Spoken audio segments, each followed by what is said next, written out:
Matemātikas izaicinājums 56. diena, kad var īsināt 3. daļa. Paskatīsimies piemēru. 5 reiz 4 dalīts ar 5 reiz 3. No iepriekšējām 2 izaicinājuma dienām mēs jau zinām, ka šeit var noīsināt pieciniekus. Vai kaut kas pamainīsies, ja es pieciniekus pārrakstīšu kā 2 plus 3? Tehniski nevajadzētu. Vai tad sanāk, ka šo iekavu arī var vienkārši noīsināt?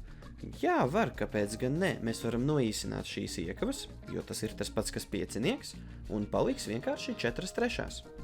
Noteikumi, kā var saīsināt, ir visi tie paši. Nekas nemainās. Ja daļa satur tikai reizinātājus, tad tādu iekavu, kas ir reizinātājs, var noīsināt. Ja iekava ir saskaitāmais, tad gan tādu pa taisno īsināt nevajadzētu. Šonedēļ un šogad tas arī viss, draugi. Matemātikas izaicinājums arī dosies ziemas brīvlaikā. Kamēr atpūšamies, var arī pārskatīt izlaistās izaicinājuma dienas, kā arī daudz interesantu video var arī atrast Hausa laboratorijas un Jauno fiziķu skolas YouTube kanālos. Matemātikas izaicinājumu atsāksim pēc brīvlaika.